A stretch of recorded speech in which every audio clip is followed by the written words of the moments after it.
भक्त के पास केवल पुकार है।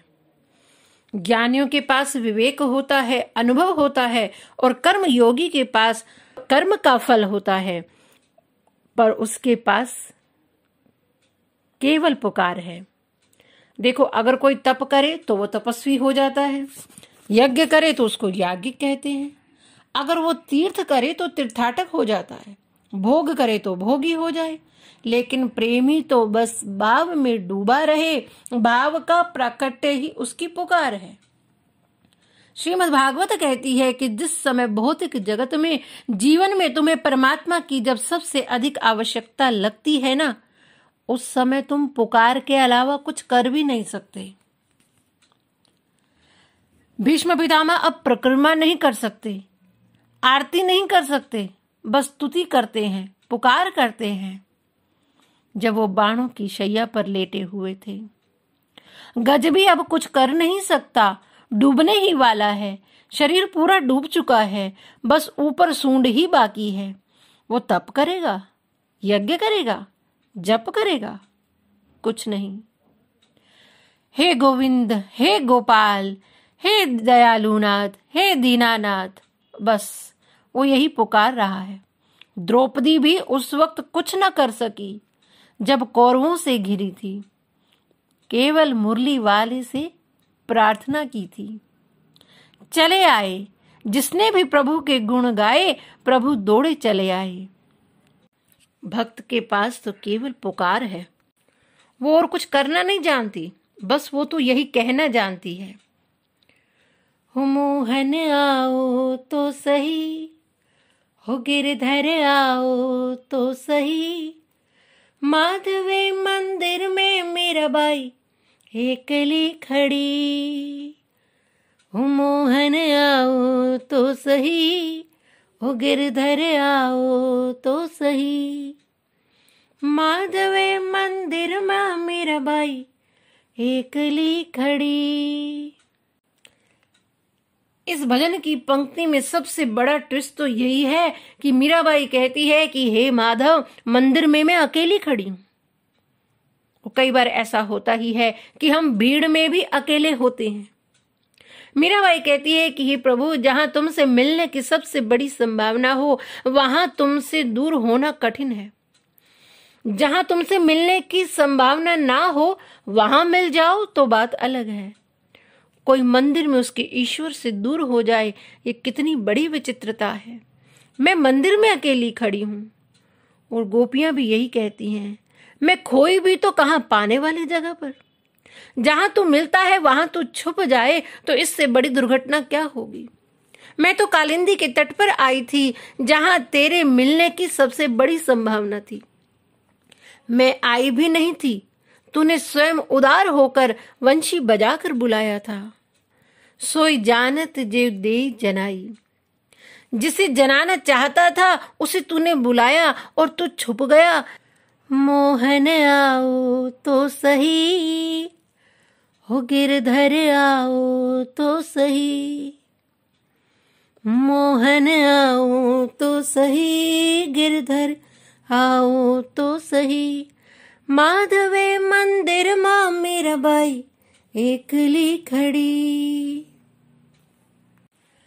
थे कहो तो सांवरा मैं मोर मुकुट बन जाऊं, थे कहो तो सांवरा मैं मोर मुकुट बन जाऊं, पैरन लागे सांवरो रे, पैरन लागे सांवरो रे, मैं तो मस्तक पर रम जाऊं, मैं तो मस्तक पर रम जाऊं, मोहन आओ तो सही, हो गिरधर आओ तो सही।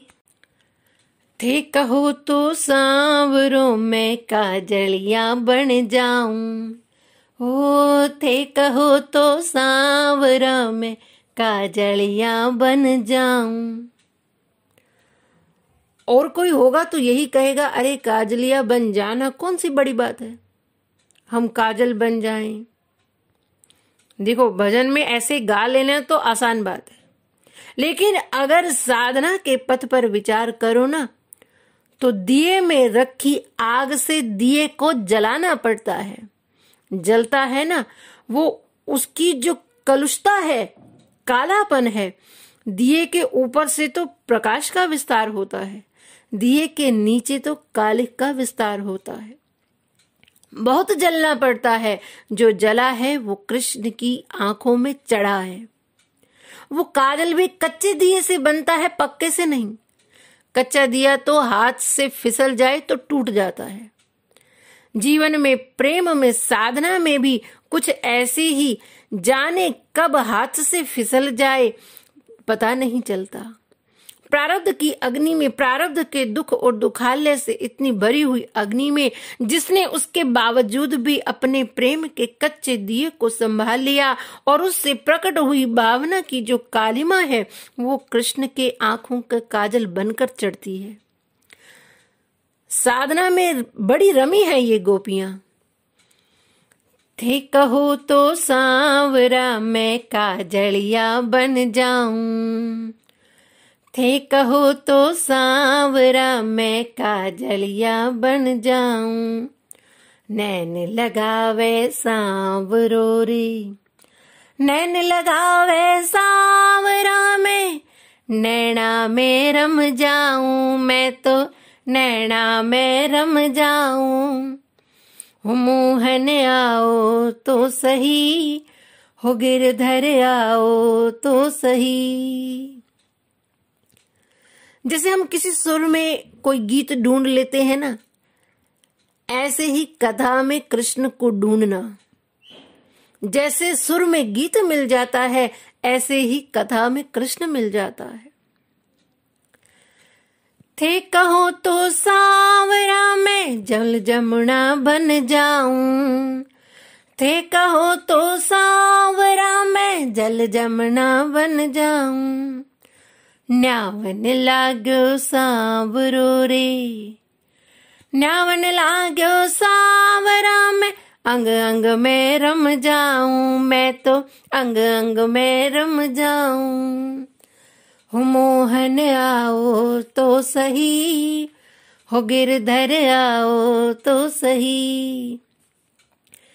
थे कहो तो सांवरा मैं पुष्पहार बन जाऊं, थे कहो तो सांवरा मैं पुष्पहार बन जाऊं, कंठ में पहरो सांवरो रे, कंठ में पहरो सांवरा में, हिड़वा में रम जाऊं, मैं तो हिवड़ा में रम जाऊं। हो मोहन आओ तो सही, हो गिरधर आओ तो सही। थे कहो तो सांवरा मैं पग पायल बन जाऊं, थे कहो तो सांवरा मैं पग पायल बन जाऊं। अब कोई सोचे पायल बन जाऊं तो हो गया काम। अरे पहले कई वर्षों तक खान में पड़ा रहता है, फिर अग्नि पर चढ़ेगा, फिर कोई सुनार आकार देगा और विकार से मुक्त करेगा, फिर उसमें अपनी खुद की खनक पैदा होगी। खनक उसकी अपनी है, लेकिन पहनने वाले पर निर्भर होती है, तब वो रम जाती है चरणों में। आकार देने के बाद भी कृष्ण को स्वीकार भी तो होना चाहिए। बाजार में बहुत से आकार होते हैं, पर हम अपनी पसंद की चीज ही उठाते हैं। और हमारी खुद की कनक क्या है? हमारी खुद की खनक क्या है? केवल हरि नाम। फिर बात बनती है। थे कहो तो सांवरा मैं पग पायल बन जाऊं, नाचन लागे सांवरो रे, हो नाचन लागे सांवरा में, चरना में रम जाऊं, मैं तो चरना में रम जाऊं। हो मोहन आओ तो सही, हो गिरधर आओ तो सही। ये समर्पण चाहिए पायल में। जब तक वो पहनने वाले के चरणों में रमेगी नहीं, तब तक वो उसकी ध्वनि पैदा नहीं कर पाएगी। ऐसे ही हमारी खनक राम नाम है। ऐसे ही राम में इतना रमना पड़ेगा। गोपी इतना रम गई है कि अब उसे अलग कहने की जरूरत नहीं। गोपी का अर्थ ही है गोविंद की आस्वादिका। कृष्ण रसास्वादन की पद्धति का नाम गोपी है। अरे इस कृष्ण के रसास्वादन की प्रक्रिया का नाम गोपी है।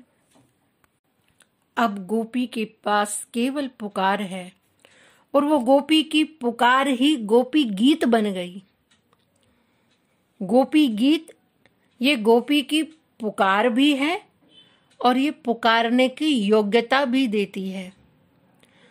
अब गोपी कुछ ढूंढ नहीं रही, बस वो अब आकर बैठ गई है और पुकार रही है। और पुकारने की सामग्री क्या है? नाम, रूप, लीला, धाम और गुण। वही 5 वस्तुओं से इन 5 का संतुलन ही पुकार की सामग्री देता है। इसमें नाम पुकार है। नाम की पुकार सबसे श्रेष्ठ होती है जब धाम के आसन पर बैठा जाता है, और वो और भी स्पष्ट हो जाती है जब रूप भी सामने केंद्रित हो जाता है, और वो और भी अनुभव गम्य हो जाती है जब उसमें लीला की भी अनुभूति होने लगती है।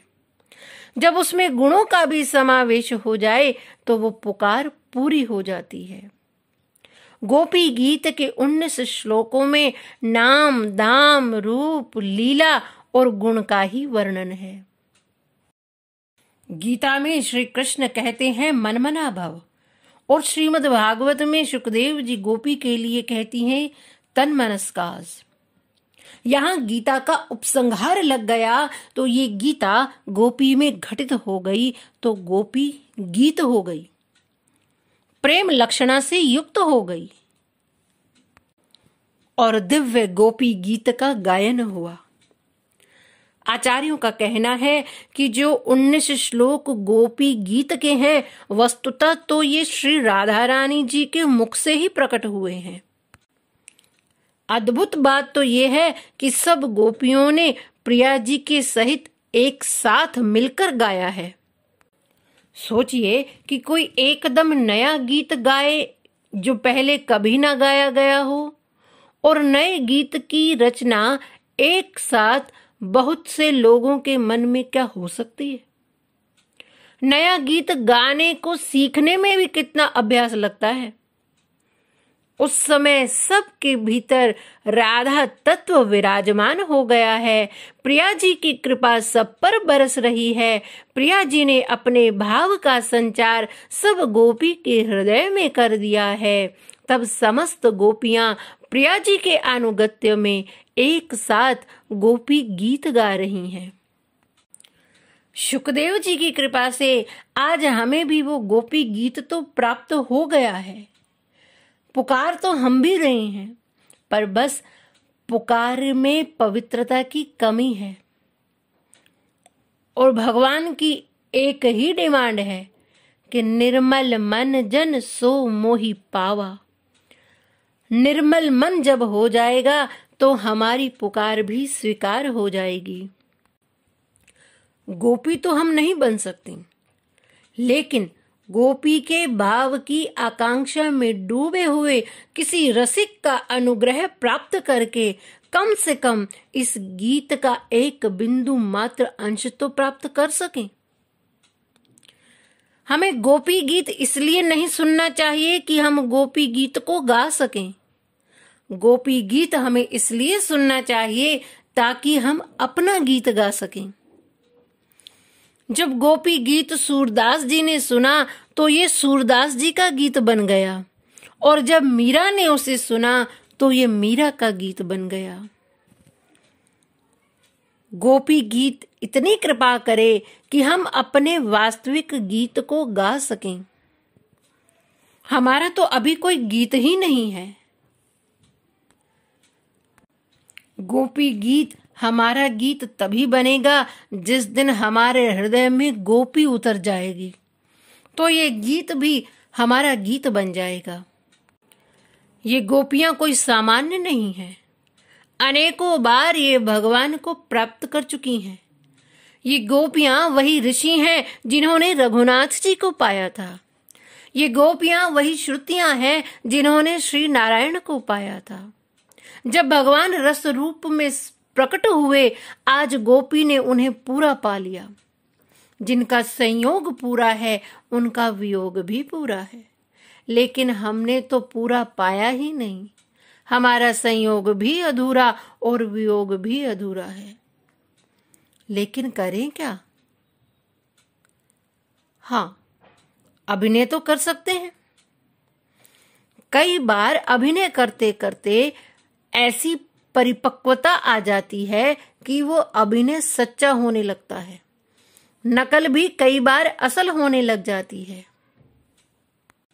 तो हम असली गोपी नहीं तो नकली गोपी बनकर ही उस गीत का गायन करें, क्योंकि ये गीत कोई साधारण गीत नहीं है। इस गीत में, गोपी गीत में वो सामर्थ्य है कि वो भगवान से मिला देती है। इसलिए हमारे हृदय में वो भाव नहीं, क्योंकि गोपी कुछ और नहीं, गोपी भाव का नाम है। तो आइए इस गीत को गाकर हम अपनी वाणी को पवित्र करते हैं और इस गीत में गोपियां क्या क्या भाव अपने अर्पण करती हैं प्रभु को, उसको भी समझने का प्रयत्न करते हैं। तो आइए श्रवण करें गोपी गीत। राधा जी, किशोरी जी साथ में हैं, यानी कृष्ण प्रेम की धारा बह रही है। दीनता से भगवान के वियोग के ताप में जलती हुई गोपियां अपनी विरह की व्यथा को शब्द देह देती हैं और गाती हैं। जायति तेऽधिकं जन्मना व्रजा श्रायत इंदिरा शाश्वतत्रयी दयित दृश्यता दीक्षुतावका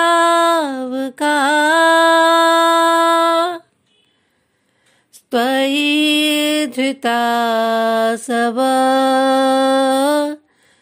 स्वां विचिन्वते।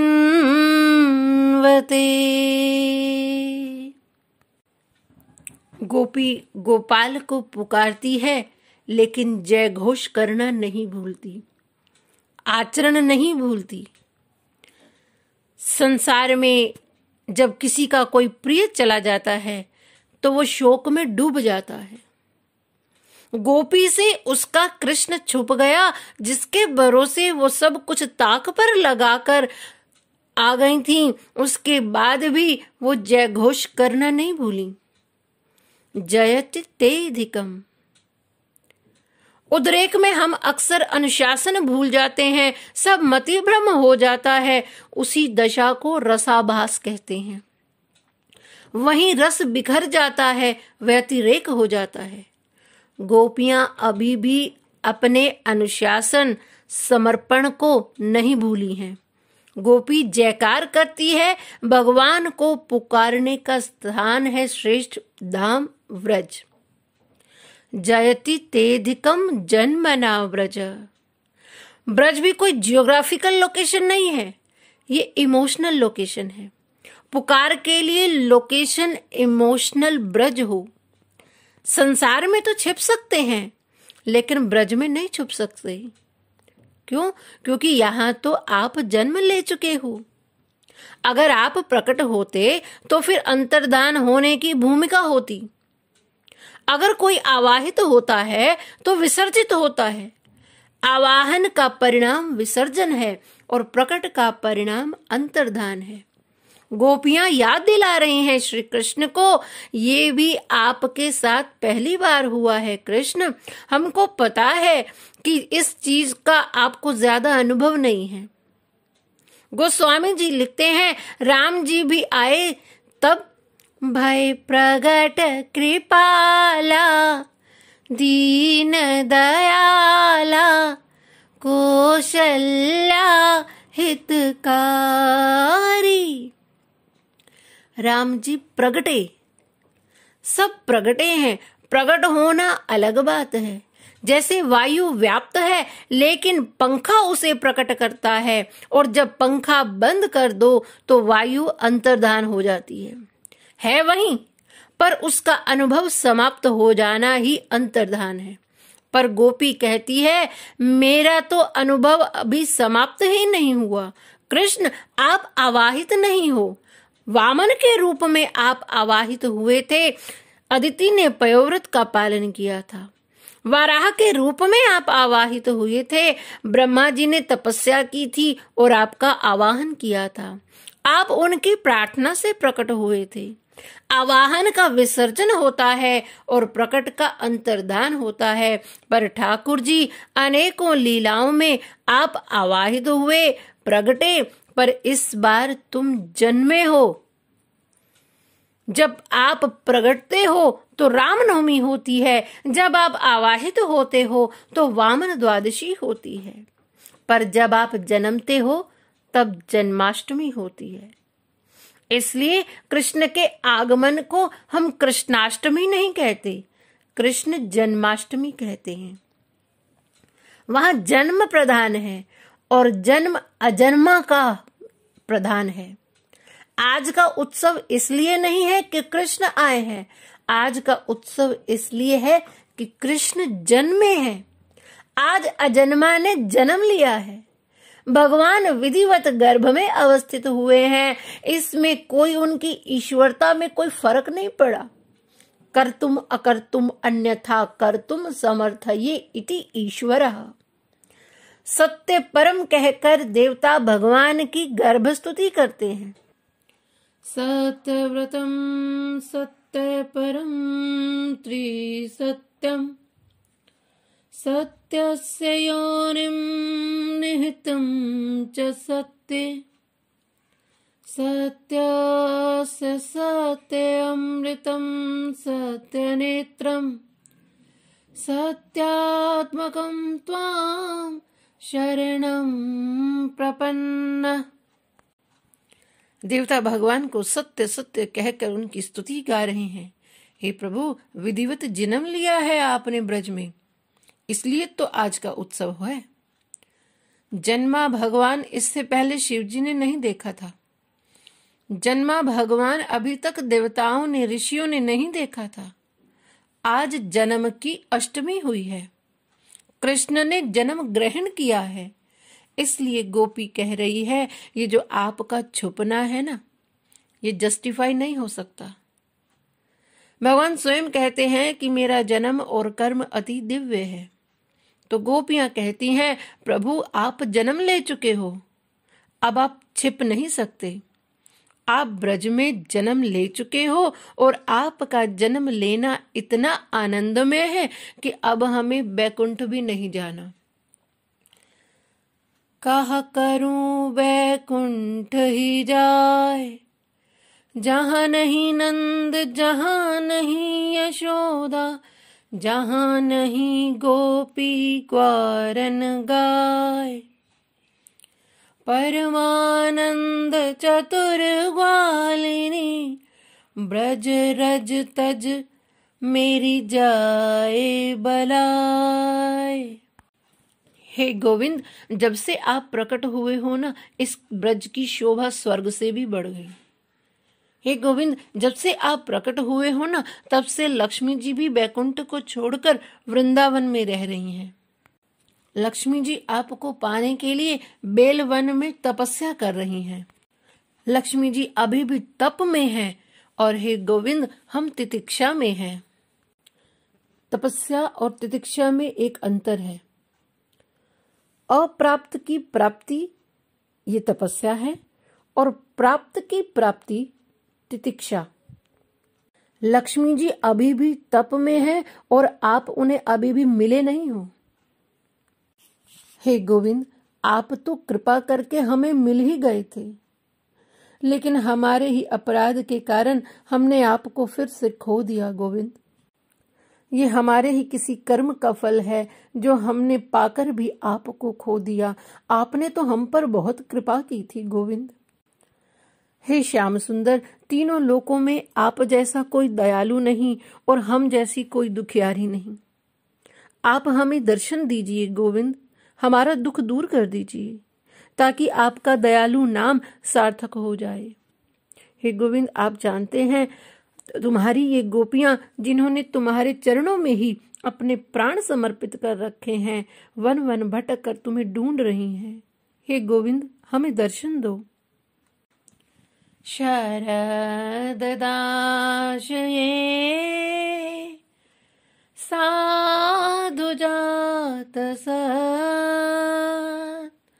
सरसिजोदर श्रीमुषादृश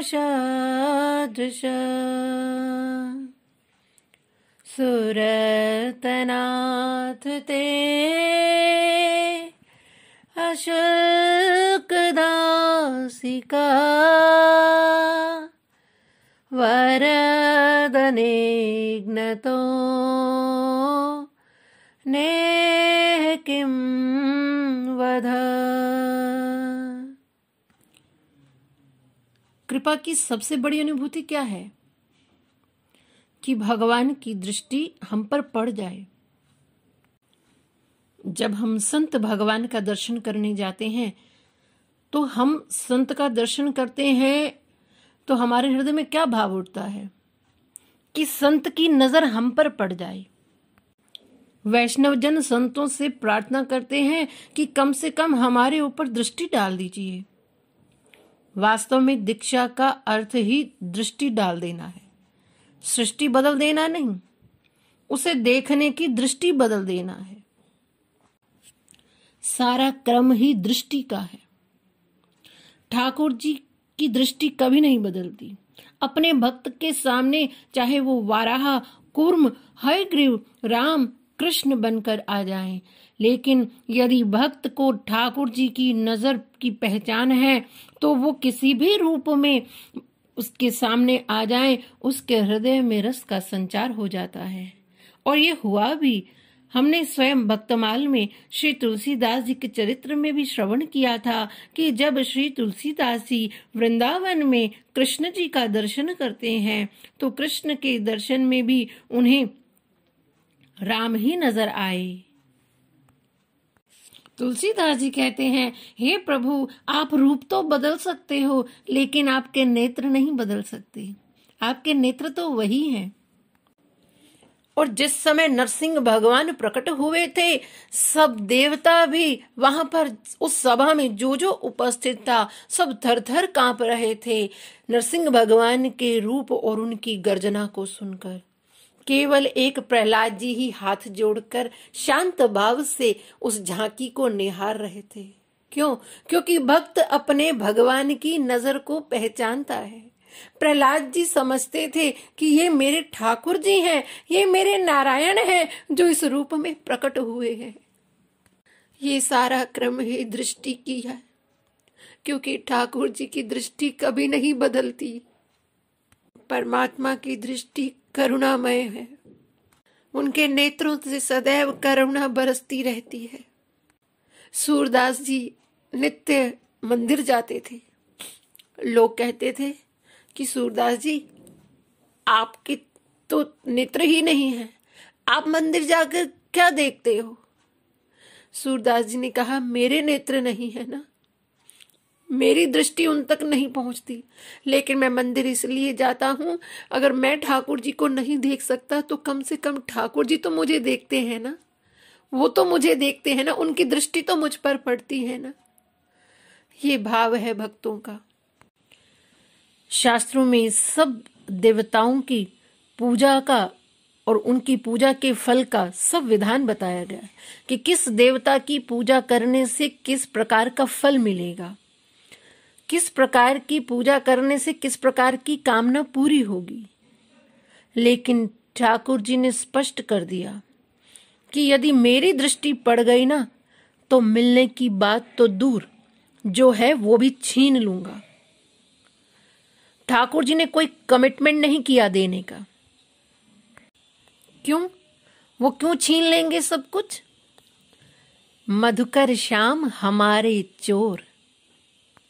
अरे ये वृंदावन तो चोर की नगरी है, इसलिए तो कहते हैं कि वृंदावन में जाना तो सोच समझकर। ये चोर की नगरी है, यहां कोई प्राप्ति नहीं हो सकती। अच्छा, ठाकुर जी क्या चुराते हैं? ठाकुर जी संसार के प्रति जो हमारा आकर्षण होता है ना, ठाकुर जी उसका हरण कर लेते हैं। यही उनकी चोरता है। क्या नहीं छीना भक्तों का? छाप तिलक सब छीनी, मुँह से नैना मिलाए के। छाप तिलक सब छीनी, मुँह से नैना मिलाए के। नैना मिलाए के मुँह से नैना मिलाए के। नैना मिलाए के मुँह से नैना मिलाए के। अपनी ही कर ली नी, मुँह से नैना मिलाए के। अरे सबने तो छाप तिलक दिए हैं, सबने उबारा है, पर वृंदावन की रीति उल्टी है। कैसे? जैसे कोई नदी में बह गया हो तो उसका ये प्रयत्न होता है कि किसी की दृष्टि मुझ पर पड़ जाए, मैं जो नदी में बह गया हूं वो मुझे पकड़ के उबार ले। पर वृंदावन की ये रीति नहीं है। यहाँ तो अगर श्री जी की दृष्टि पड़ जाए तो बाहर निकालने की बात तो छोड़ो, वो और गहराई में लेकर डाल देती है। जब कोई वृंदावन जाता है तो जब उस जीव पर ठाकुर जी की दृष्टि पड़ जाती है तो जैसे इलास्टिक को खींचते हैं ना, तो वो वहीं लौटकर आता है जहां वो अटका होता है। कितना भी खींच लो वो लौट के पहुंचता वहीं है जहां वो अटका हुआ है। तो जिसका दृष्टि ठाकुर जी पर अटक गई उसको वो बार बार अपने धाम के दर्शन कराते हैं और भगवान की कृपा उन पर सदैव होती रहती है। ठीक जगह अगर रस्सी बंधी हो ना तो फिर भी कभी भी कहीं भी घूम घाम कर वापस लौट कर तो वहीं आओगे ना। इसलिए बहुत से भक्तजन नित्य जिनका नियम है वो वृंदावन धाम में कोई हर महीने जाता है, कोई हर 15 दिन बाद ठाकुर जी उन्हें अपने पास बुला लेते हैं। उन्हें फिर कुछ और अच्छा नहीं लगता, बस वो इस दिन की राह देखते हैं, कब एकादशी हो, कब पूर्णमासी हो, कब हम परिक्रमा में जाएंगे, कब हम बांके बिहारी जी का दर्शन करेंगे। संसार उनके हाथ से कब निकल जाता है उन्हें इस बात का भान भी नहीं रहता। ये कृपा है ठाकुर जी की, जिस पर दृष्टि डाल देते हैं बस उसको अपना लेते हैं। बड़ा ही सुंदर और सरल शब्दों में एक भजन है, अच्युतम केशवम कृष्ण दामोदरम राम नारायणम जानकी वल्लभम। कौन कहता है भगवान खाते नहीं, तुम शबरी के जैसे खिलाते नहीं। अगर हम शबरी बनने को तैयार हैं तो वो तो राम बनने के लिए कब से तैयार है। कौन कहता है भगवान नाचते नहीं, तुम मीरा के जैसे नचाते नहीं। वो गिरधर तो अब भी वहीं खड़ा है पर मीरा की कमी महसूस होती है।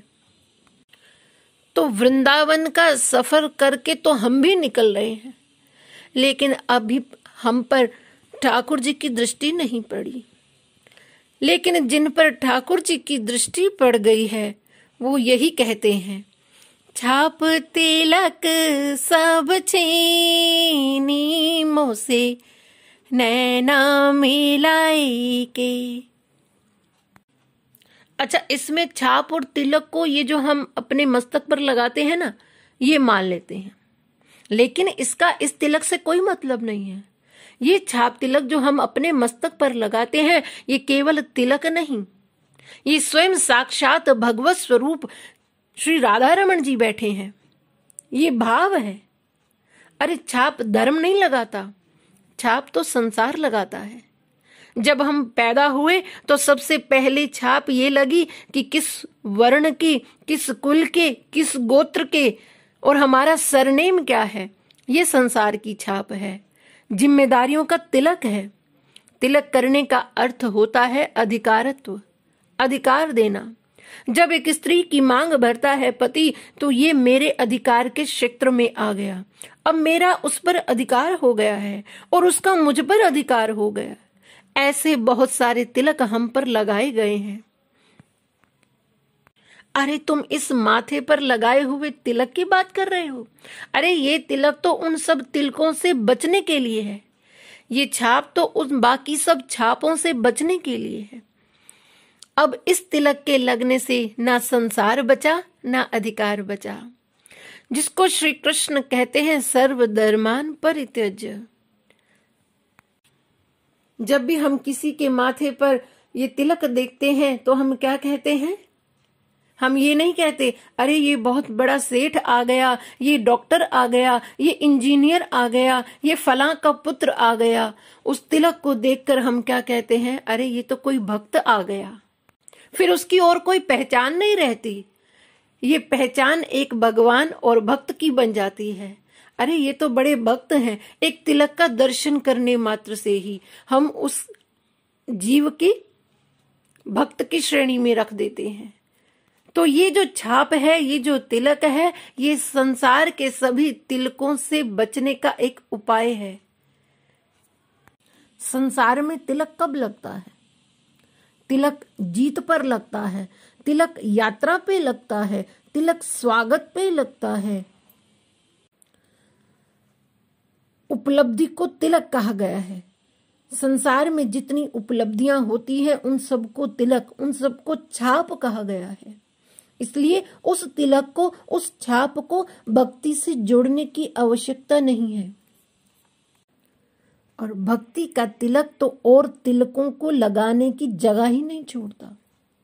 अरे साधु महात्मा इतना भर के लगा देते हैं कि किसका स्वागत करोगे। अब बहुत से साधु तो पूरा मुंह ही तिलक से पोत लेते हैं, गोपी चंदन से, ताकि कोई और लगा ही ना पावे तिलक, उसे जगह ही ना मिले लगाने की। न सम्मान की जगह, न उपलब्धि की जगह, न स्वागत की जगह बची। जब ठाकुर जी व्रज में प्रकट हुए, जब ठाकुर जी ने, श्री कृष्ण जी ने व्रज में जन्म लिया, तो अपने जन्मते ही उन्होंने सब व्रजवासियों के मन का ही अपहरण कर लिया। अब किसी का भी मन घर में लगता नहीं। तो जब से ठाकुर जी की दृष्टि पड़ी गोपियों पर, उनकी ये दो चीज बची क्या? ना संसार बचा, ना अधिकार बचा। अरे हम तो सब कुछ छोड़कर रात के समय तुम्हारे पास आई हैं। हमने सारी छाप मिटा दी, सारे तिलक हमने मिटा दिए। छाप तिलक सब छीनी मोसे नैना मिलाई के, बल बल जाऊं मैं तोरे रंग रजवा, बल बल जाऊं मैं तोरे रंग रजवा, अपने ही रंग रंगली नीमों से नैना मिलाई के। प्रेम भक्ति का मदवा पिलाई के, प्रेम भक्ति का मदवा पिलाई के, मतवारी कर दी नीमों से नैना मिलाई के। हरी हरी चूड़ी गोरी गोरी बैया, हरी हरी चूड़ी गोरी गोरी बैया, कलैया पकड़ धर ली नीमों से नैना मिलाई की। श्याम नाम की मेहंदी रचाई के, श्याम नाम की मेहंदी रचाई के, मोहे सुहागन कर ली नीमों से नैना मिलाई के। ऐसा ही होता है। प्रेमी जो है ना, फिर वो व्यवहार नहीं कर पाता। साधु से व्यवहार बड़ा कठिन है, वो अच्छा व्यवहार कर ही नहीं पाता। जब भगवान की दृष्टि पड़ती है तो हमारे जीवन का अंधकार नष्ट हो जाता। जैसे सूर्य उदय होता है तो अंधकार नष्ट हो जाता है, लेकिन जिसने प्रकाश देखा ही नहीं कभी, उसके लिए अंधकार भी कुछ नहीं होता। वो अंधकार में भी रहते हुए उसी को प्रकाश मानते हैं। संसारिक की दृष्टि में भक्त पागल होते हैं। अरे, जिसने कभी भगवत रस का अनुभव ही नहीं किया, उसको क्या पता कि भक्ति में कितना रस होता है। जिसने प्रकाश का अनुभव किया है ना, वो जानता है कि उसका ना होना ही अंधकार है।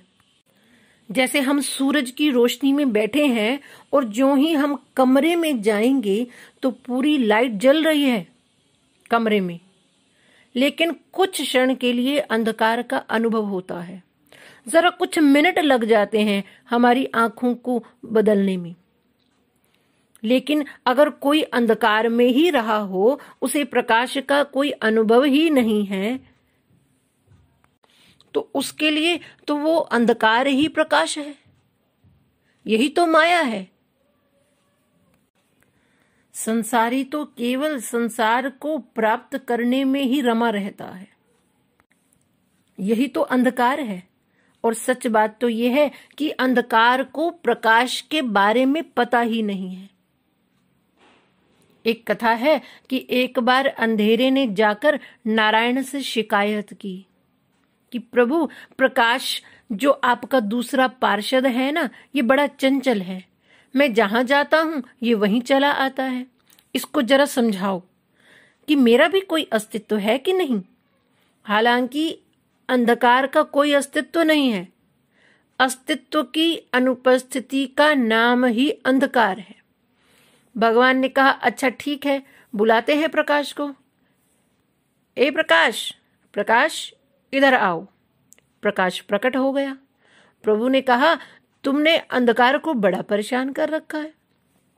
प्रकाश बोला, भगवान आप मुझे क्षमा करिएगा, मुझसे अगर कोई गलती हुई हो, पर आप जिस व्यक्ति का नाम ले रहे हैं, मैं तो उससे कभी मिला ही नहीं, मुलाकात ही नहीं हुई, मैं जानता तक नहीं हूँ। भगवान ने कहा, अरे नहीं नहीं, वो तो बड़ी शिकायत कर रहा था कि तुम उसको रहने ही नहीं देते। प्रकाश ने कहा, भगवान मुझसे इसकी बिल्कुल खबर ही नहीं। आप बुलाएं जरा, उससे मैं बात करता हूँ। मैं अभी क्षमा मांग लेता हूँ, जाने अनजाने से जो मुझसे भूल हुई है। भगवान ने कहा, अच्छा मैं अभी बुलाता हूँ। ए अंधकार, अंधकार इधर आ। अब ठाकुर जी आवाज दे देकर थक गए। प्रकाश खड़ा है, बहुत देर हो गई। प्रकाश ने कहा, प्रभु आपकी ही पुरानी आज्ञा है, अब मुझे सेवा में जाना है। आप मुझे अनुमति दो, मैं सूर्य के साथ संगी बनकर जाऊं। भगवान ने कहा, अच्छा ठीक है, तुम सेवा में जाओ। ये अंधकार पता नहीं कहाँ रह गया है। अभी तो शिकायत कर रहा था, जब निर्णय का समय आया तो पता ही नहीं कहाँ चला गया है ये। जैसे ही प्रकाश गया, तुरंत अंधकार आ गया। भगवान ने कहा, अरे भले आदमी, इतनी देर से आवाज दे रहा था, तू आया ही नहीं। उस प्रकाश को भी मैंने इतनी देर खड़े रखा। अंधकार ने कहा, महाराज कैसी बात करते हो, उसकी उपस्थिति में मैं कैसे आ सकता था। सच बात तो ये है कि उसका ना होना ही मेरा होना है। प्रेम का ना होना ही दुख होना है। आनंद का ना होना ही संसार होना है। और सच बात तो यह है कि श्री कृष्ण चरणारविंद की भावना का ना होना ही समस्या का होना है। श्री कृष्ण की दृष्टि पड़ना ही इस बात का प्रमाण है कि जीवन का अंधकार समाप्त हो जाता है। गोपी इसी बात को संकेत कर रही है इस श्लोक में कि तुमने नेत्रों से मेरा वध किया है। और सच बात तो यही है कि जब तक मैं का वध नहीं होगा, तब तक तू पूर्ण रूप से प्रकट कैसे होगा। और गोपी क्या कहती है, अशुल्क दासिका। सेवक शुल्क नहीं चाहता, वो केवल दृष्टि चाहता है। गोपियां कहती हैं कि प्रभु हम आपके बिना मोल की चेरी हैं। इसका एक अर्थ तो ये हुआ कि जिसका कोई दाम ही नहीं लग सकता, अनमोल, प्राइसलेस। और दूसरा अर्थ है जो चेरी मोल लेती नहीं, उसकी सेवा पर अगर स्वामी की दृष्टि पड़ जाए तो यही उसका सबसे बड़ा शुल्क है। और भगवान के नेत्र कैसे हैं? शरदकालीन कमल की कांति को भी चुरा लेने वाले श्री कृष्ण के नेत्र। गोपी कहती है मैं अपनी आंखों से तो तुम्हें नहीं देख पा रही, इसलिए तुम अपनी आंखों से मुझे देख लो, यही सबसे बड़ी कृपा है। गोपियां कहती हैं हे कृष्ण आप तो वरदराज हो, शरण में आए हुए की कामना पूरी करते हो। अब इस प्रकार वियोग में हमको तड़पा रहे हो, यदि इसी तरह से मारना ही था तो उस वक्त हमें बचाया क्यों? कब? बोली अनेकों बार आपने हमारी रक्षा की। विष चला प्यार व्याल राक्षसार, वर्ष मारुतात् वैद्युतानलात्, वृष्मयात्मजात् विश्वतो भयात्, दृशभते वयं रक्षितामुः। कब कब रक्षा की ठाकुर जी ने? गोपियां कहती हैं हे पुरुष शिरोमणि, यमुना जी के विषैले जल से, अजगर से, अघासुर से, इंद्र की वर्षा से, आंधी से, बिजली से, दावानल से, वृषभासुर से और व्योमासुर से आदि अनेक बार भिन्न भिन्न अवसरों पर सब प्रकार के भयों से तुमने बार बार हम लोगों की रक्षा की, तो उस वक्त हमें क्यों बचाया? मर जाने देते। और यदि उस वक्त हमें बचाया तो अब हमें क्यों वियोग में तड़पा तड़पा कर मार रहे हो? नखलु गोपिका नंदनो भवान, अखिल देही नाम अंतरात्मदृ, विखन सार्थितो विशद गुप्तये, सख उदयवान सात्वताम कुले। गोपियां कहती हैं कि हे प्रभु हम जानती हैं कि तुम केवल यशोदा के पुत्र ही नहीं हो, तुम प्राणी मात्र के हृदय में रहने वाले नारायण हो, समस्त शरीरधारियों के हृदय में रहने वाले उनके साक्षी हो, अंतर्यामी हो। ब्रह्मा जी की प्रार्थना से विश्व की रक्षा करने के लिए तुम यदुवंश में अवतीर्ण हुए हो। विरचिता भयम वृष्णिधुर्यते, चरणमेयुषां संसृतेर्भयात्, करसरोरुहं कान्तकामदं, शिरसि देहिना श्रीकरग्रहम्।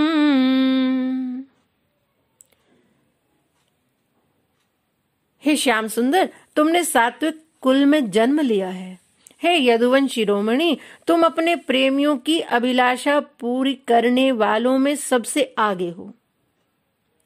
जो लोग मृत्यु जन्म रूप संसार के चक्कर से डरकर तुम्हारे चरणों की शरण ग्रहण करते हैं, उन्हें तुम्हारे इन कर कमल की छत्र छाया में लेकर तुम उन्हें अभयदान करते हो।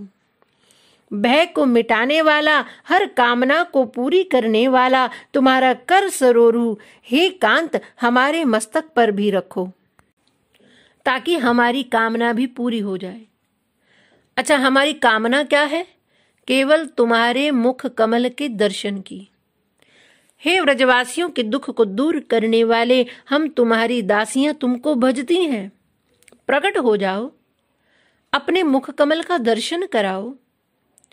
हे हमारे प्रियतम, सबकी लालसा अभिलाषाओं को पूर्ण करने वाला अपना वही कर कमल जिससे तुमने लक्ष्मी जी का हाथ पकड़ा है, उनका पाणी ग्रहण किया है, वो हाथ हमारे सिर पर रख दो।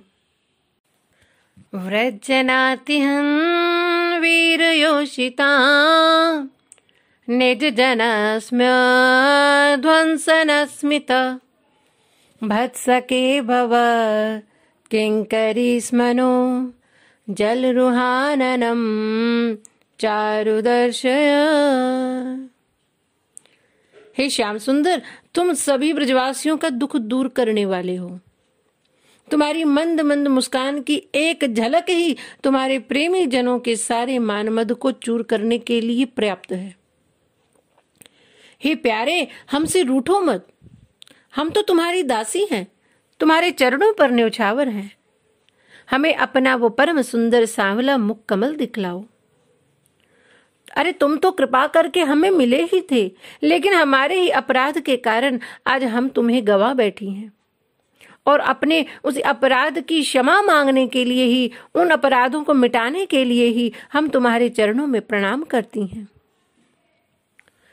प्रणत्य देहिनां पापकर्षणं तृणचरानुगं श्रीनिकेतनं फणिफणार्पितं ते पदाम्बुजं कृणकुचेषु न कृन्दिरच्चयम्। आपके ये चरण कैसे हैं? प्रणत देहिनाम पापकर्षणम। हे प्रभु, आपके ये चरण जो है सब देहधारियों की कामना को पूर्ण करने वाले हैं, और पाप कर्षणम, पापों से मुक्ति देने वाले हैं। तृणचरानुगम, गायों के पीछे पीछे चलने वाले ये चरण। श्री निकेतनम, श्री लक्ष्मी जी निवास रूपी स्थान ये चरण। वैसे तो भगवान ने अपने वक्षस्थल में स्थान दिया है लक्ष्मी जी को, लेकिन वो लक्ष्मी जी सदैव भगवान के चरणों में ही रहना चाहती हैं। वो लक्ष्मी जी भगवान के वक्ष से निकलकर चरणों में गिर पड़ी। इन चरणों में लक्ष्मी जी का निवास है। और कैसे ये चरण? फणि फणार्पितम, कालिया के फणों पर अर्पित वो चरण। हे प्रभु, वो चरण आप हमारे हृदय में भी पधराओ। कालिया तो दुष्ट था, फिर भी तुमने उसके सिर पर अपने चरणों को पधराया, तो क्या हम कालिया से भी गई गुजरी हैं? हमारे हृदय में नहीं पधराओगे? तो यदि भगवान कहें कि अरे तुम्हारे हृदय में क्यों पधराऊंगा? अरे कालिया के सिर पर तो इसलिए पधराए थे क्योंकि उसका तो निग्रह करना था। तो गोपियां बोली, अरे ओ नागनथैया, अगर नाग के निग्रह का इतना ही शौक है ना, तो हमारे हृदय में भी दो दो सर्प बैठे हैं। कौन से? एक दर्प अर्थात अभिमान, और दूसरा कंदर्प अर्थात काम। इसलिए इन चरणों को हमारे हृदय में पधराओ, ताकि हमारे हृदय की भावना शुद्ध हो जाए। इन नागों का निग्रह करके इन्हें हमारे हृदय से बाहर निकाल फेंको। मधुरया गिरा वल्गुवाक्या बुध मनोज्ञा पुष्करे क्षण विधि करी रिमा वीर मोहमती अधर सिधुना अप्याय स्वना। हे श्याम सुंदर, पहले तो आप हमसे मधुर मधुर बातें करते थे, और आज मीठी बात तो छोड़ो, दूर जाकर कहीं छिप गए हो। वल्गु वाक्य, हे प्रभु, आपके जो वाक्य हैं वो बड़े ही गूढ़ अर्थ वाले हैं, जिसे केवल ज्ञानी पुरुष ही उसका रहस्य समझ सकते हैं। और प्रभु, आप कैसे हो? जिनकी दृष्टि हृदय तक पहुंचती है। हे भगवान, आप काया के सौंदर्य को नहीं देखते, आप तो हृदय के भाव को देखते हो। तो आप हमारे हृदय के भावों को तो जानते हो, इसलिए प्रकट हो जाओ। अधर सिधुना अप्याय स्वना, हे प्रभु, आप हमें अपने अधर सुधा का पान करा दो, अर्थात आपके मुख पर प्रसन्नता को देखकर हमारा हृदय तृप्त हो जाएगा।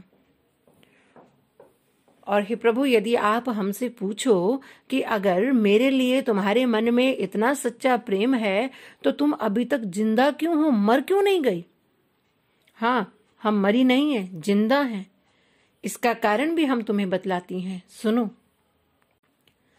तव कथामृतम तप्त जीवनम कविभिरीडितम कल्मषापहम श्रवणमंगलम श्रीमदाततं भुवि गृह्णन्ति ते भूरिदा जना।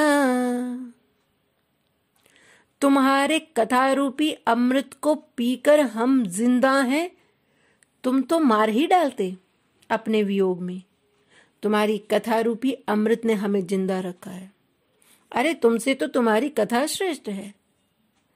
तुम तो सर्वतंत्र स्वतंत्र हो, जबकि तुम्हारी कथा तो परतंत्र है, हमारे अधीन है। जब हम कहें तो प्रारंभ हो जाती है, जब हम कहें तो विश्राम हो जाती है। तुम तो निरपेक्ष हो, तुमको किसी की जरूरत नहीं, लेकिन कथा तो सापेक्ष है, बिना वक्ता श्रोता के होती नहीं। तुम तो निर्दयी हो, बुलाने पर भी नहीं आते। तुम्हारी कथा तो सदया है, हम जब भी बुलाती हैं आ जाती है। तुम्हारी कथा श्रेष्ठ है, और यदि कन्हैया कहें कि यदि ऐसा ही है तो फिर कथा ही सुनती रहो, मुझे क्यों बुला रही हो? तो कहती है गोपी, तव कथामृतम कल्मषापहम। आपकी कथा कैसी है? कल्मष का नाश करने वाली, पापों का नाश करने वाली। लेकिन जब पापों का नाश हो जाता है तो तुम्हारे लिए प्रेम हो जाता है, और जब तुम्हारे लिए प्रेम हो जाता है तो तुम्हारे वियोग में दिल जलता है, ताप होता है, और तुम्हारी कथा उस ताप का नाश नहीं करती। कई भाव है गोपियों के। एक गोपी तो बोली, अरे तव कथा अमृतम नहीं, तव कथा मृतम। तेरी कथा ने ही मारा है हमको। न सुनती तेरी कथा, न होता तुमसे प्रेम, और न होती आज हमारी ये दशा। पता नहीं किस मुहूर्त में तुम्हारी कथा में चली गई थी, जो आज तड़पना पड़ रहा है। तो दूसरी गोपी बोली, अरे ना ना ना, ना तो इनकी कथा में और ना तो इनमें ही कोई बखान करने लायक है। ये हमको अपने वियोग में जीने नहीं देते, और इनकी कथा हमको मरने नहीं देती। दोनों ने दुखी कर रखा है। नहीं तो कम से कम मर जाएं तो बात का अंत तो हो जाए, लेकिन इन्होंने और इनकी कथा दोनों ने परेशान कर रखा है। एक गोपी ने कहा, तव कथा अमृतम। तुम्हारी कथा अमृत, और तुम्हारे विषय में तो कुछ ना बोले, चुप ही रहे, वही ठीक है। बंधी मुट्ठी लाख की, खुल गई तो खाक की। अरे तुम तो मार ही डालते। तुम्हारी कथा रूपी अमृत ने हमको जिंदा रखा।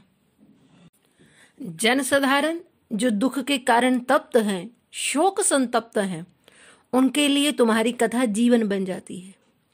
अरे संसार के ताप में तपना ये तो साधारण जीवों का काम है, लेकिन उनका भी ये जीवन है तुम्हारी कथा। श्रेष्ठ तो वो हैं जो भगवान के वियोग में तपते हैं, उनके लिए भी तुम्हारी कथा जीवन बन जाती है। इसलिए कवि भिरीडितम, कवि पुरुषों ने, संत पुरुषों ने जिसका बखान किया है, बहुत प्रशंसा की है, वैसी तुम्हारी कथा श्रवण मंगलम, जो सुने उसका मंगल करने वाली है। एक गोपी बोली, श्रवण मंगलम, बस सुनने में ही मंगल है। सुनते समय तो बहुत अच्छी लगती है, लेकिन बाद में बहुत दुखी करती है, बड़ा तड़पाती है।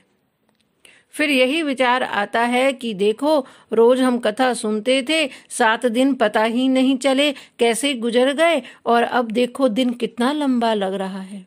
अब हम क्या करेंगे, कैसे हमारा दिन कटेगा? तो श्रवण समय में तो बहुत अच्छी लगती है, लेकिन बाद में बहुत तड़पाती है। श्रवण मंगलम, और इस कथा रूपी अमृत ने बड़ा ऊंचा सर्टिफिकेट भी दिया कथावाचकों को कि ये संसार के सबसे श्रेष्ठ दाता हैं। जो तुम्हारी मंगलमयी कथा का कीर्तन गान करता है, वो जगत के सबसे बड़े दानी कहलाते हैं। ऐसी तुम्हारी कथा की महिमा है, और तुम्हारे दर्शन की महिमा तो अवर्णनीय है।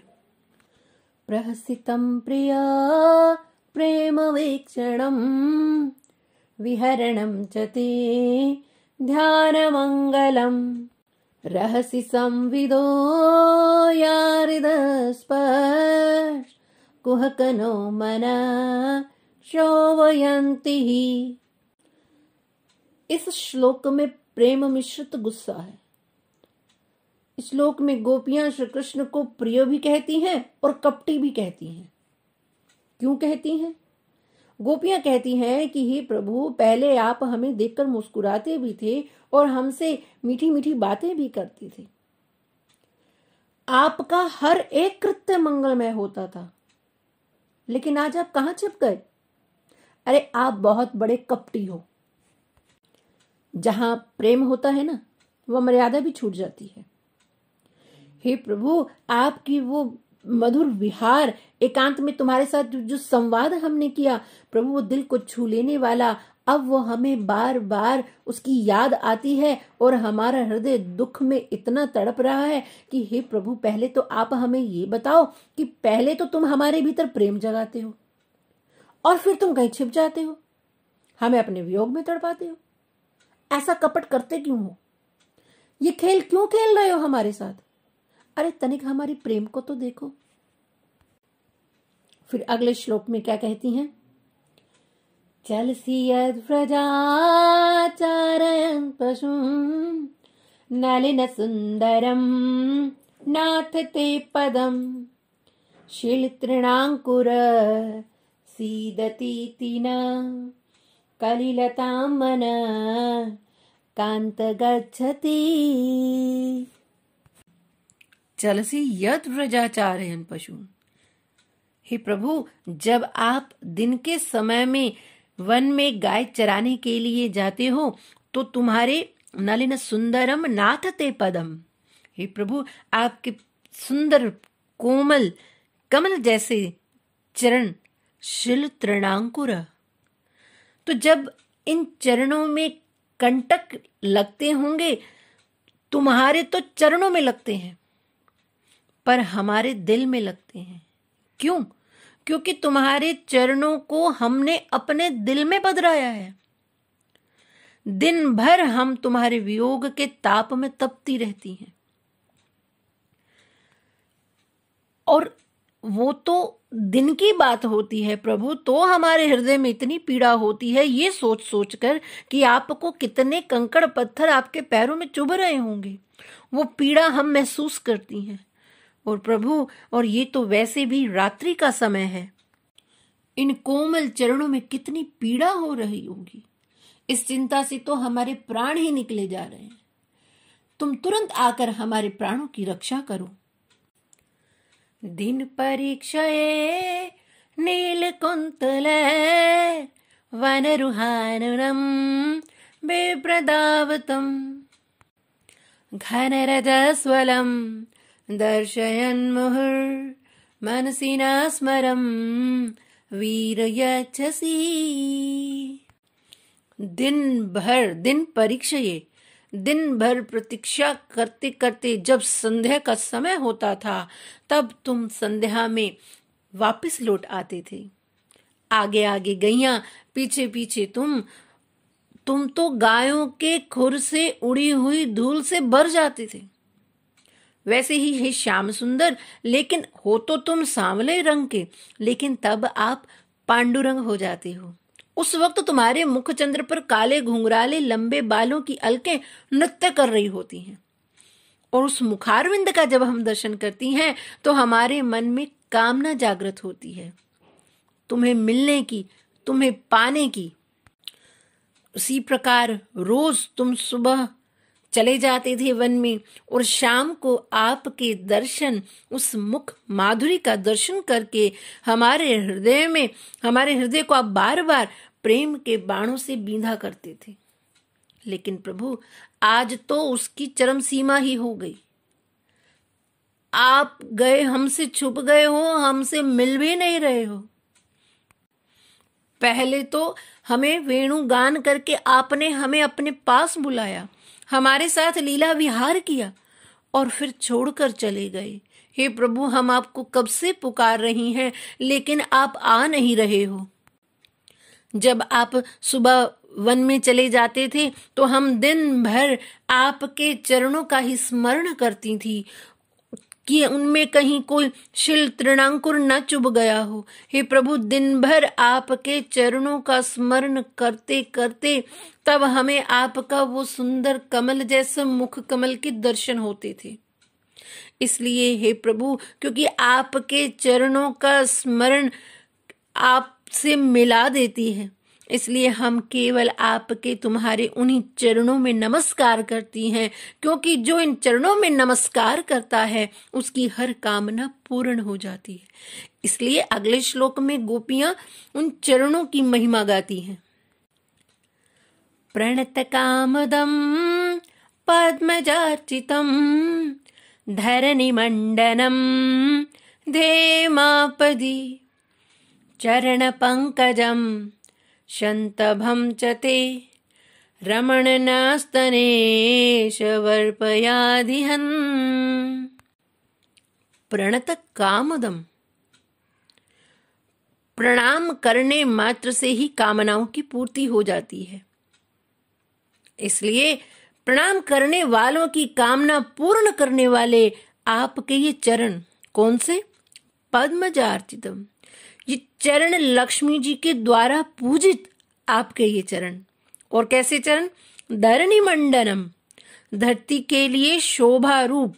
जब से ये धरती पर पधारे हैं आपके चरण, धरती की शोभा ही बढ़ गई।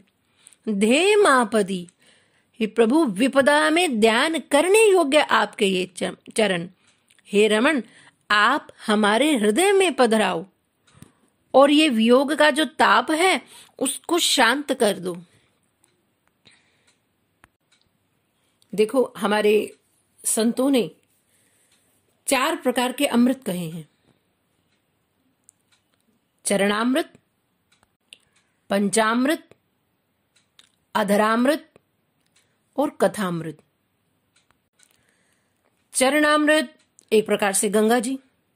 क्यों? क्योंकि गंगा जी ठाकुर जी के चरणों से निकली हैं, इसे चरणामृत कहते हैं। तो जिसके घर में गंगा जी होगी वो चरणामृत लेगा, और जिसके घर में गाय होगी वो पंचामृत लेगा। और अधरामृत पिछले श्लोकों में हम वर्णन कर चुके हैं। अधरामृत अर्थात चेहरे की प्रसन्नता, इसी को अधरामृत कहते हैं। भगवान का वो प्रसन्नता से भरा हुआ मुख कमल। चौथा है कथामृत। अभी हमने पिछले श्लोक में पढ़ा था कि हे प्रभु, हम जीवित हैं तो केवल आपके कथामृत का रसपान करके। तो इन चारों अमृतों में सबसे ज्यादा आनंद चरणामृत में है। कैसे? क्योंकि बाल मुकुंद भगवान स्वयं अपने ही चरणों को पीते हैं, चरणों का रसास्वादन करते हैं। ठाकुर जी में भी वो गुण नहीं है जो ठाकुर जी के चरणों में है। साधु की चरण की रज पूज्य होती है, साधु में भी इतनी सामर्थ्य नहीं है जो साधु के चरण की रज में है। अरे ठाकुर जी में भी वो इतना सामर्थ्य नहीं जितनी चरणों में है, तभी तो लक्ष्मी जी चरण छोड़ती नहीं है। अरे भगवान ने अपने हृदय में आसन दे रखा है, वो हृदयासन को छोड़ करके चरणासन पर बैठी रहती हैं। इसलिए चरण स्वयं भगवान है। जैसे भगवान में 6 ऐश्वर्य होते हैं, ऐसे ही चरणों में भी 6 ऐश्वर्य हैं। चरण चिन्ह स्वयं भगवान है। चरण प्राप्त हो जाए तो वो पूर्ण भगवत स्वरूप ही है। इसलिए गोपियां कहती हैं प्रणत कामदम। गोपियां कहती हैं, हे प्रभु, आप अपने ये चरण हमारे सिर पर रख दो, हमारे हृदय पर पधरा दो। क्यों? अगर आप हमें नहीं मिल सकते तो कम से कम हमें आपके चरणों का आश्रय तो प्राप्त हो जाए। और जो जीव चरणों का आश्रय प्राप्त कर लेता है, सबसे पहली बात उसके जीवन में दैन्यता प्रकट हो जाती है। अगले श्लोक में गोपियां भगवान के मुख का वर्णन करती हैं।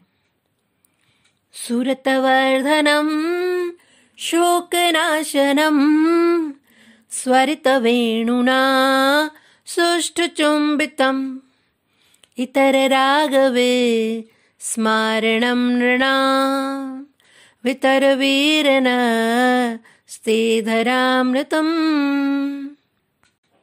सुरतवर्धनम, शोभा को बढ़ाने वाले, शोकनाशनम, शोक का नाश करने वाले, तुम्हारे अधर का अमृत, स्वरित वेणुना सुष्ठुचुम्बितम।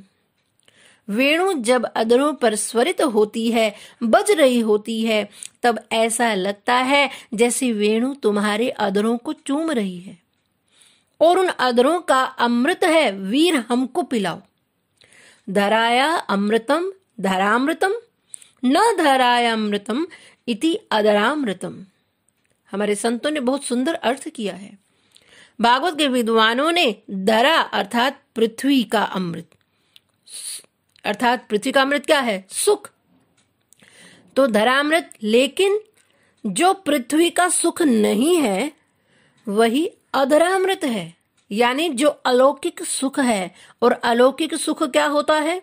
भगवत अनुभूति का जो सुख है उसको अलौकिक सुख कहा गया। यानी अधरामृत क्या है? अलौकिक सुख। और धरामृत किसे कहते हैं? यानी सांसारिक सुख।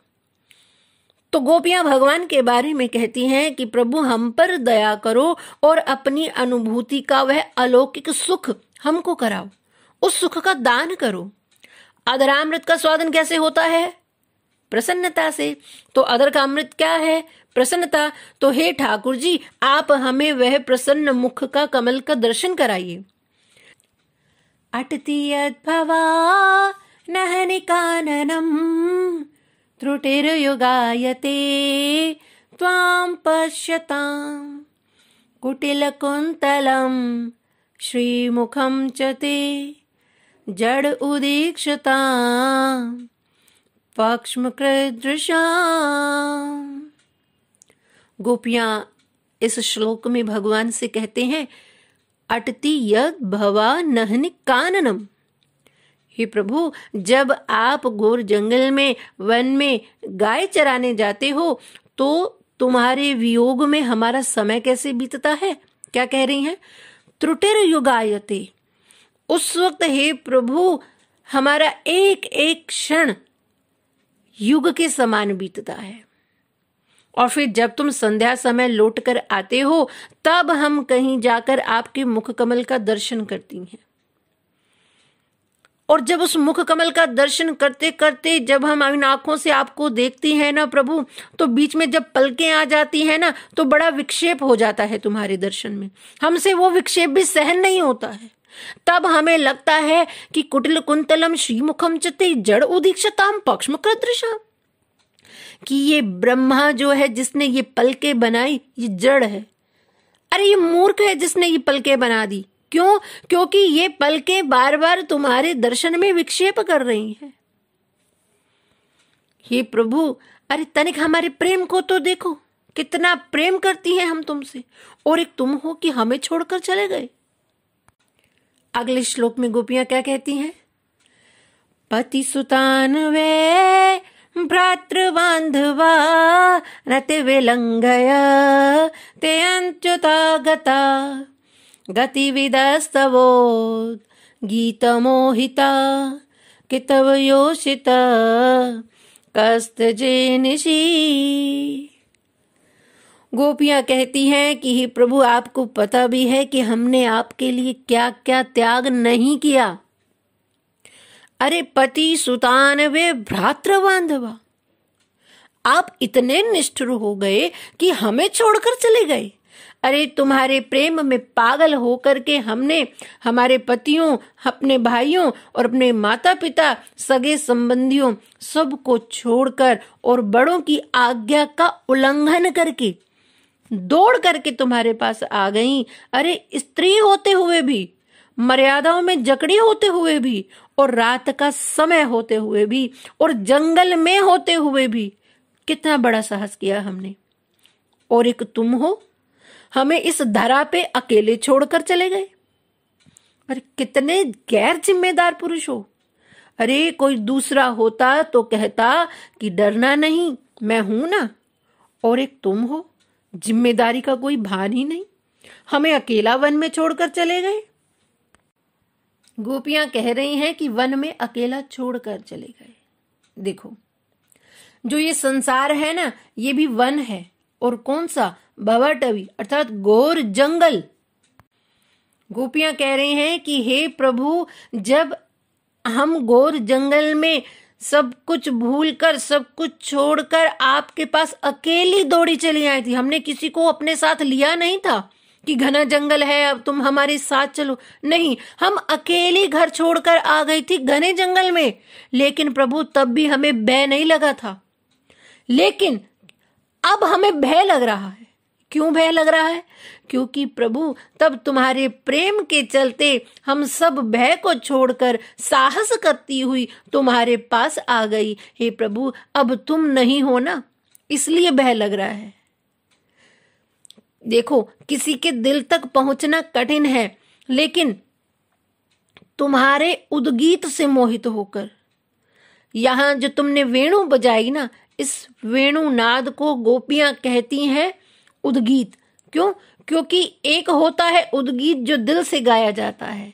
तो गोपियां कह रही हैं कि हे प्रभु, आपने वेणु जो नाद किया, तुम्हारा जो वेणु नाद था वो तुम्हारा उद्गीत था, तुमने हृदय से उस वंशी का नाद किया, और तब हम उस उद्गीत से मोहित होकर तुम्हारे पास चली आई, और तुम हम वामाओं को रात के समय अकेला छोड़कर चले गए। कितने गैर जिम्मेदार हो, ये उलाहने के अर्थ में कह रही हैं। और एक सखी उसको स्तुति के अर्थ में कह रही है, जिनके सौंदर्य को देखकर स्वर्ग की अप्सराएं भी लजा जाती हैं, ऐसे हम सुंदर ब्रजवधू तुम्हारे पास प्रेम में पागल होकर सब कुछ छोड़कर एकांत में वन के में हम दौड़कर अकेली तुम्हारे पास आई, और तुम हमें छोड़कर चले गए। इसका मतलब तुम हमसे मोहित नहीं हुए हो, इसलिए तुम अच्युत हो। इसलिए क्या कहा? ते अंत च्युता गता, हम उस अच्युत के पास, हम तुम्हारे समीप आई। कौन? हम व्रज सुंदरियां, लेकिन तुम हम सुंदरियों को भी छोड़कर चले गए। इसका मतलब तुम अच्युत हो। हम मानती हैं कि त्रिभुवन में आप जैसा कोई है ही नहीं, कि ऐसे सुंदर वातावरण में हम व्रज सुंदरियों को त्याग कर कोई कहीं छिप जाए। हे प्रभु, तीनों लोकों में केवल आप ही पुरुषोत्तम हो, बाकी किसी के बस की बात नहीं। इसलिए भगवान को यहां अच्युत कह रही हैं। क्या तात्पर्य हुआ ये कहने का? क्योंकि जब हम भगवान ने वंशीरव किया था, तब भगवान ने काम के बीज को भी प्रकट किया था। सुंदर वातावरण था, सुंदर व्रज स्त्रियां भी थी, और प्यारे श्याम सुंदर भी थे। लेकिन फिर भी यहाँ काम प्रकट है, काम मौजूद है, लेकिन फिर भी काम का यहाँ कोई काम चल नहीं रहा। गोपियों ने अपने इस श्लोक में इसका भी उद्घाटन कर दिया कि देखो, जो काम है वो मूर्छित पड़ा है, यहाँ काम का कोई काम नहीं है। इसलिए कृपया करके जो लोग भी इस रास की कथा को सुनते हैं, वो अपने मन में ऐसा कोई अन्यथा भाव ना लाएं। गोपियां भगवान की भगवत्ता को प्रकट कर रही हैं। सुखदेव जी ने तो रास की कथा के प्रारंभ में ही कह दिया था, भगवान कहकर इस रास की कथा को प्रारंभ किया था। और गोपियां भी बार बार कह रही हैं कि हे प्रभु, आप अच्युत हो। रहसि संविदं हृच्छयोदयं प्रहसिताननं प्रेम वीक्षणं बृहदुरश्रियो वीक्ष्य धाम ते मुहूर्ति स्पृह मुहमते मना। इस श्लोक में गोपियां भगवान को बार बार याद दिला रही हैं कि हे प्रभु, एकांत में आपके साथ हुआ वो वार्तालाप, उसके कारण हम में इच्छा का उदय आपका हंसता हुआ मुख कमल, आपकी प्रेम भरी दृष्टि तथा लक्ष्मी जी का जो दाम रूप, आपका वक्षस्थल, इन सबको हमें बार बार याद आ रहा है। हे प्रभु, आप जल्दी से प्रकट हो जाओ। अब हमसे आपका वो विरह सहन नहीं हो रहा। प्रभु, आप जल्दी से अपने मुख कमल का हमको दर्शन कराइए। व्रजवनोकसाम व्यक्तिरंगते व्रजनंत्रलम विश्वमंगलम त्यजमनाक च नस्तव स्पृहात्मनां स्वजंद्रुजाम यन्निषूदनम। इस श्लोक में गोपियां कहती हैं कि हे प्रभु, हम जानती हैं अपने प्राकट्य से आपने ब्रजवासियों के पापों का हरण किया और जगत का कल्याण किया है। हे प्रिय आत्मन, हमारे हृदय के रोग का भी जो नाश कर सके, हे प्रभु, ऐसी औषधि हमें भी प्रदान करो। हमारा रोग क्या है? ये विरह ताप। हमसे ये विरह बर्दाश्त नहीं होता। और औषधि क्या है? केवल आपका मुख कमल का दर्शन, यही हमारी औषधि है। हे प्रभु, हमें जल्दी से अपने मुख कमल का दर्शन कराइए। और अंतिम श्लोक में गोपियां क्या कह रही हैं? यते सुजात चरणाम्बुरुहं स्तनेषु भीताशन प्रिय दधिमहि कर्कशेषु तेनाटविमटसि तद्व्यथतेन किंस्वेत् कुर्पादिभिर्भ्रमति धीर्भवदायुषां न। गोपियां कहती हैं कि हे प्रभु, हम आपसे और कुछ नहीं चाहती। हे श्याम सुंदर, केवल दर्शन चाहती हैं आपका। हमारा जो ये रोना, विलाप करना, आलाप करना है ना, ये केवल आपका दर्शन पाने के लिए ही है। बाकी और कोई आकांक्षा, याचना आपसे नहीं है। गोपियां कहती हैं कि हे प्रभु, हमें अपनी चिंता नहीं, आपकी चिंता है। अरे, आपके चरण माखन से भी ज्यादा कोमल है, और आपके चरणों को जब हम हाथ में रखती हैं ना, तो हमें डर लगता है कि कहीं हमारा नाखून ना चुभ जाए आपके इन कोमल चरणों में। और जब हम आपके चरणों को अपने हृदय में पधराती हैं ना, तो भी हमें डर लगता है कि हमारा हृदय आपके चरणों में ना चुभ जाए। इतने कोमल हैं आपके चरण।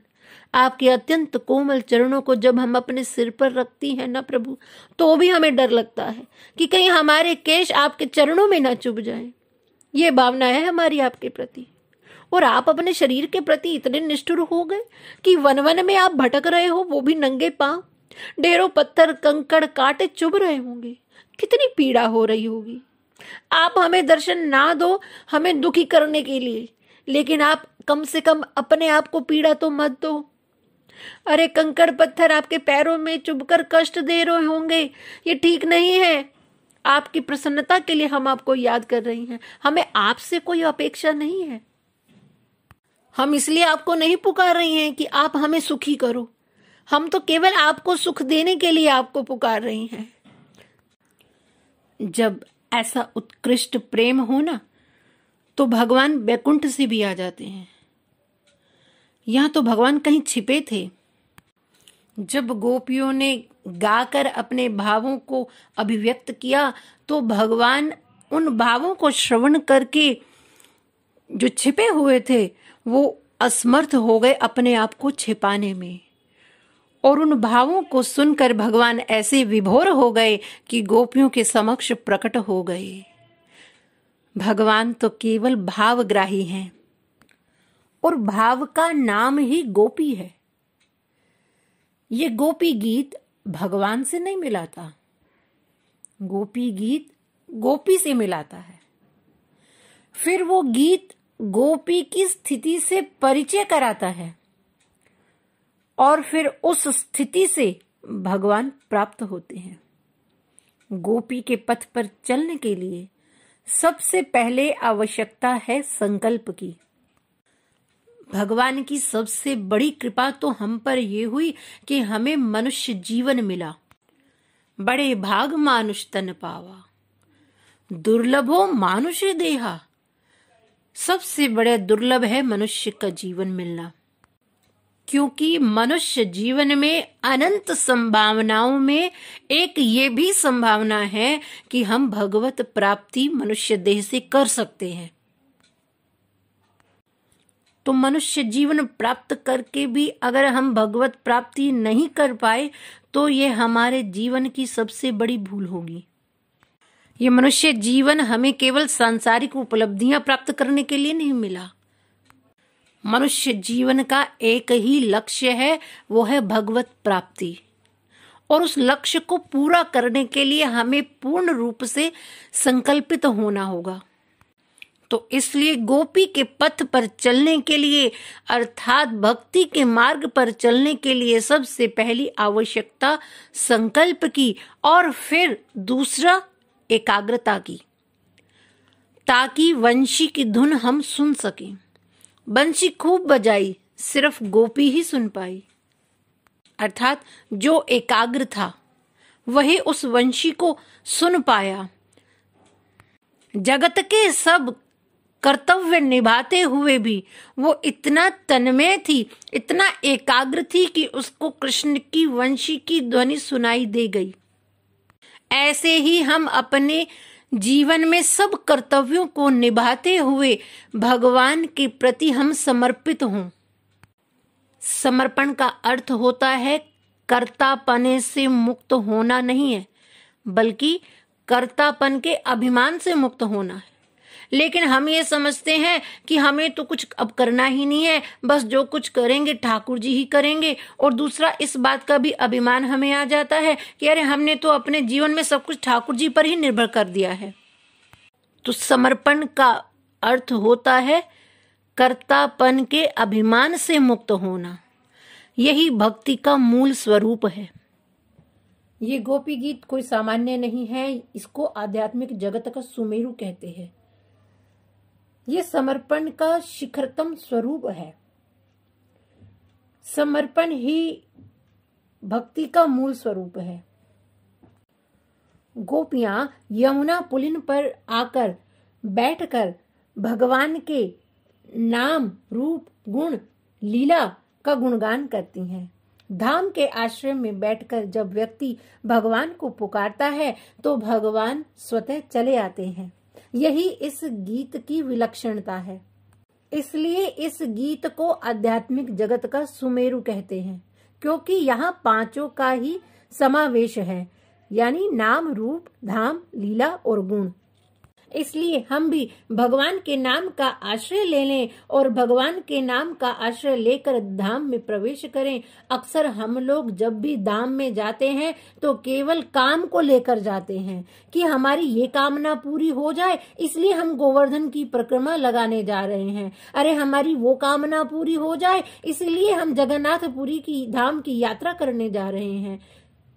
हम गया जी इसलिए जा रहे हैं ताकि हमारे पितरों का उद्धार हो जाए।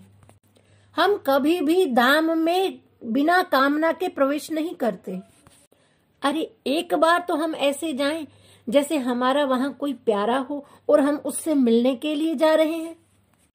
अरे हम कृष्ण का नाम लेकर कृष्ण की नगरी में जाएं और कृष्ण के भक्तों से ही कृष्ण का पता पूछें, यही साधना का स्वरूप है। हम कभी मन से तो धाम में जाते ही नहीं हैं, केवल तन से जाते हैं। खूब कचौड़ी पूरी खाते हैं, घूमते हैं, फिरते हैं और फिर कहते हैं अरे वृंदावन जाके तो बड़ा ही मजा आया हमें। कभी तो मन में ये भाव लेकर जाएं कि हम श्री कृष्ण से मिलने जा रहे हैं। वहां धाम में जाकर साधु संतों की संगति में बैठ करके धीरे धीरे नाम और धाम का आश्रय लेकर के कथाओं में लीलाओं का आस्वादन करके धीरे धीरे हम अपनी उत्प्रेक्षा, संकल्प, उत्कंठा में परिणत हो जाए, तब हमें उसमें रस आने लगता है। जब हमारा मन संकल्पित हो जाता है कि अब हमें भगवान नाम का आश्रय लेना है और भगवान नाम करते करते जब हम धाम में प्रवेश करते हैं तो धाम क्या काम करता है, तो हमारा जो संकल्प है वो उत्कंठा में बदल जाता है। तो तब समझना कि अब हमारे मन की पवित्रता शुरू हुई है। वही उत्कंठा तीव्र तितिक्षा में परिणत हो जाती है। भूखा तो भोजन के पास जाता ही है, लेकिन ये भी एक पद्धति है कि भोजन भूखे के पास आता है। इसलिए हम कहते हैं ना, दाने दाने पर लिखा है खाने वाले का नाम। तो जब तीव्र तितिक्षा होती है ना, तो तब प्रभु स्वयं प्रकट हो जाते हैं। संकल्प की दृढ़ता व्यक्ति से वो कृत्य करा ही लेती है। मन को केवल संकल्प के द्वारा ही उसे एकाग्र किया जा सकता है, और एकाग्रता में ही भगवान नाम का आश्रय लेकर भगवान को पुकार करें तो भगवान हमारे जीवन में स्वतः ही प्रकट हो जाएंगे। यही इस गोपी गीत का तात्पर्य है। इसलिए हम गीत इसलिए नहीं गाएं कि गोपी गीत हमें आ जाए, हम केवल इसलिए गाएं ताकि वो गोपी हमारे हृदय में घटित हो जाए, वो भाव हमारे हृदय में घटित हो जाए, ताकि उस भाव से भगवान हमें मिल जाए। अरे भगवान कहीं दूर थोड़ी ना है, भगवान तो कण कण में है, लेकिन उस भगवान की प्राप्ति करने के लिए हमारे हृदय में कमी है तो केवल उस भाव की, केवल उस गोपी की, ताकि वो गोपी हमारे भीतर प्रकट हो जाए। इसलिए हम इस गोपी गीत का नित्य सुबह शाम गायन करें ताकि वो भाव हमारे हृदय में भी स्थापित हो जाए।